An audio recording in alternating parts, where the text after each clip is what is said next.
नमस्कार, रामगढ़ ई लॉकडाउन पाठशाला में आपका स्वागत है। मैं Naveen Kumar Jaiswal, SS plus 2 high school Gola से।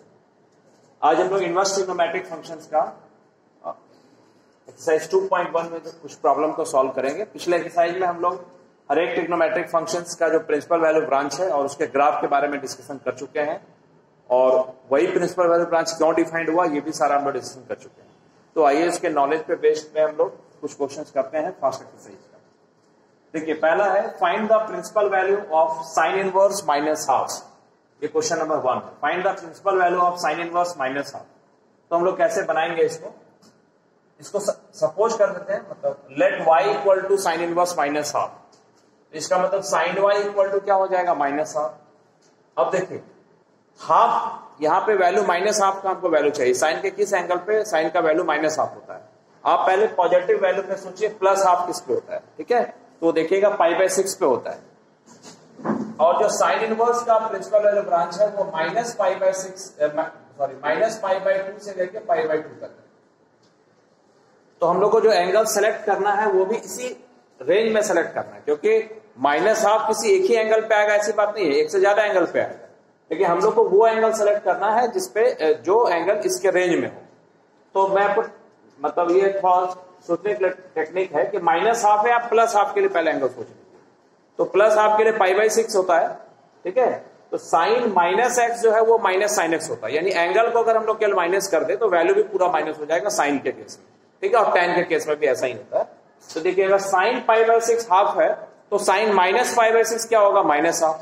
केवल आपको देखना वो रेंज में आप क्या होता है कि नहीं।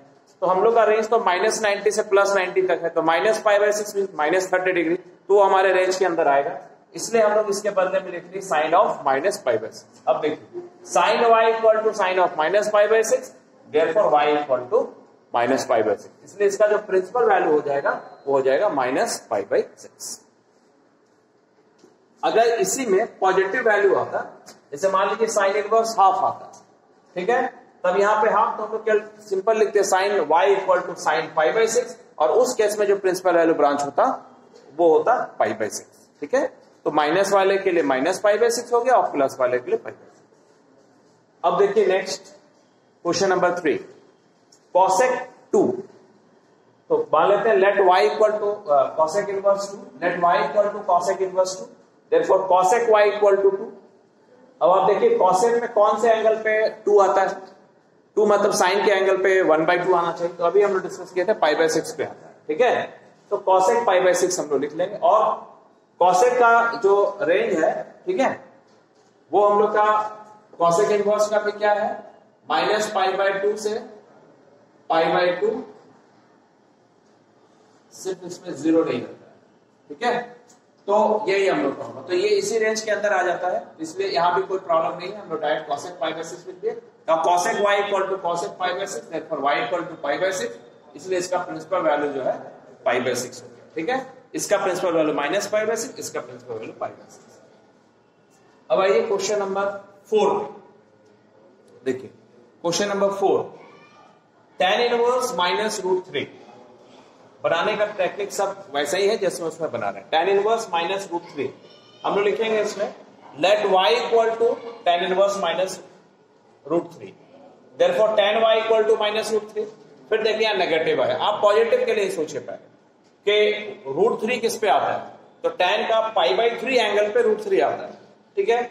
और अभी हम आपको यहाँ पे बताए कि sine -x is -sin x and tan -x is also -tan x, ठीक है। तो अगर π/3 पे √3 आता है तो ऑब्वियस है tan ऑफ -π/3 जो होगा उसमें -√3 आएगा। तो हम इसको tan ऑफ -π/3 लिख सकते हैं। केवल आपको ये देखना है कि प्रिंसिपल वैल्यू ब्रांच में आता है क्या। तो tan का जो प्रिंसिपल वैल्यू है वो है आपका -π/2 से π/2 बट इन ओपन इंटरवल, ठीक है। ये ओपन इंटरवल है, मतलब हम लोग का -π/2 और π/2 इंक्लूड नहीं है, तो कोई दिक्कत नहीं है। -90 से +90 वो दोनों इंक्लूडेड नहीं है। देखिए हमारा एंगल -60 डिग्री है, तो -60 डिग्री हम लोग आराम से लिख सकते हैं, ठीक है। तो इसका वैल्यू हो गया tan y equal to tan of -π/3, तो इसलिए y equal to -π/3, therefore principal value branch is -π/3, tan of -√3 के केस में। अब देखिए नेक्स्ट क्वेश्चन है क्वेश्चन नंबर 5। क्वेश्चन नंबर 5 में क्या है, कि आपको दिया हुआ है cos इनवर्स माइनस हाफ। अब इसका हम लोग को प्रिंसिपल वैल्यू ब्रांच निकालना है, cos इनवर्स माइनस हाफ। तो let y equal to cos inverse minus half, तो cos y इक्वल टू क्या हो गया माइनस हाफ। अब फिर आप देखिए प्लस हाफ किस पे आता है, तो प्लस हाफ आपका आएगा cos के किस एंगल पे प्लस हाफ आता है, तो प्लस हाफ π/3 पे। तो क्या जैसे बाकी में वो टेक्निक लगा रहे थे कि डायरेक्ट एंगल को माइनस कर ली, क्या यहां ऐसा चलेगा, तो यहां पे देखिए ऐसा नहीं चलेगा, क्योंकि cos ऑफ माइनस थीटा जो है वो माइनस cos थीटा नहीं होता है। तो cos के लिए एंगल को माइनस करने के लिए क्या है cos π minus theta, cos π minus theta करेंगे तो वो माइनस cos थीटा होगा, ठीक है। अब केवल आप देख लीजिए कि उसका रेंज में आता है, ठीक है। तो cos का जो रेंज है हम लोग का वो है 0 से π, 0 से π।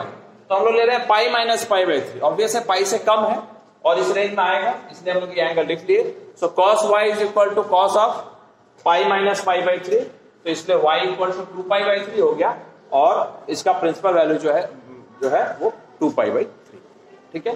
तो इस तरह से हम लोग देखें, इसको फिर से एक बार हम लोग समराइज कर लें कि साइन और tan के केस में, ठीक है, साइन और tan के केस में आपको जो है एंगल को डायरेक्ट, अगर माइनस आता है तो एंगल को डायरेक्ट हम लोग माइनस ले लेंगे, और cos के सेक में, cos के केस में अगर एंगल माइनस आता है, वैल्यू माइनस आता है, वैल्यू अगर माइनस आता है तो हम लोग उसमें पाई माइनस करेंगे, ठीक है।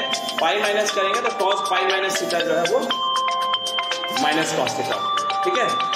तो इस तरह से हम लोग उसको बना लेंगे। और कॉसेक वाले तो आपको बताइए दिए, अगर कॉसेक है तो आप उसको साइन के रिस्पेक्ट में देख लीजिए, सेक है तो हम लोग कॉस के रिस्पेक्ट में देख लीजिए, तो हम लोग का इस तरह से हम लोग प्रिंसिपल वाला ब्रांच इसका निकाल सकते हैं, ठीक है। अब मैं एक क्वेश्चन आपको बता रहा हूं, इसी पे बेस्ड है, ठीक है।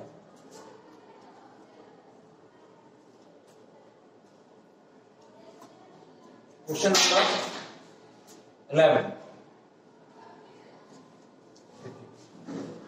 tan inverse 1 plus cos inverse minus half plus sign inverse minus half.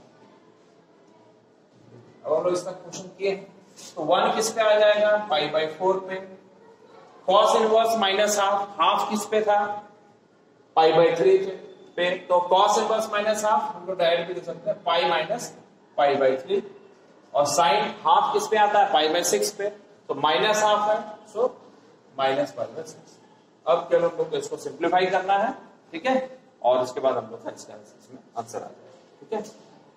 तो पाई प्लस π/4 और माइनस π/3 माइनस π/6, ठीक है। इसका एलसीएम ले लीजिए 12, सो 12 pi plus 3 pi minus 4 pi minus 2 पाई,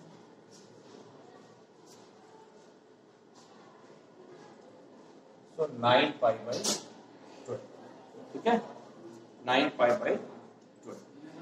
तो इसका जो आंसर हो गया वो हो गया 9 π/12, और इसको फ्री कॉमन आ जाएगा, ठीक है।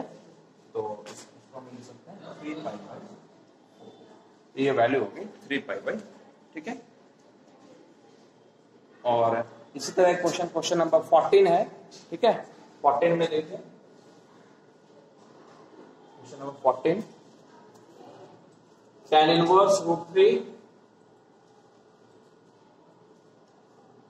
tan inverse √3 minus sec inverse -2, देखिए tan इनवर्स √3 तो π/3 हो जाएगा, और सेक इनवर्स -2 है तो 2 किस पे आता है, ठीक है, तो मतलब सेक इनवर्स -2 आप कॉस के हिसाब से देख लीजिए, तो प्लस हाफ किस पे आ जाएगा,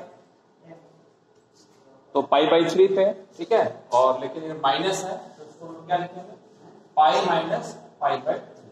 अब इसको π/3 माइनस पाई प्लस π/3, सो 2 π/3 माइनस पाई, तो आंसर आ जाएगा माइनस π/3, ठीक है। तो इसका आंसर हम लोग का हो जाएगा माइनस π/3, ठीक है। तो इस तरह से इसमें क्या है कि केवल आपका जो वैल्यू है, मतलब दो ट्रिग्नोमेट्रिक फंक्शंस इसमें आ गया, ठीक है। तो दो ट्रिग्नोमेट्रिक फंक्शन आ गया, तो दोनों का वैल्यू आपका इनवर्स ट्रिग्नोमेट्रिक फंक्शन आ गया, दोनों का वैल्यू आपको इसको सिंप्लीफाई करना। तो ये हम लोग का एग्जाम मतलब अपने टेक्स्ट बुक का फर्स्ट एक्सरसाइज कंप्लीट हो गया।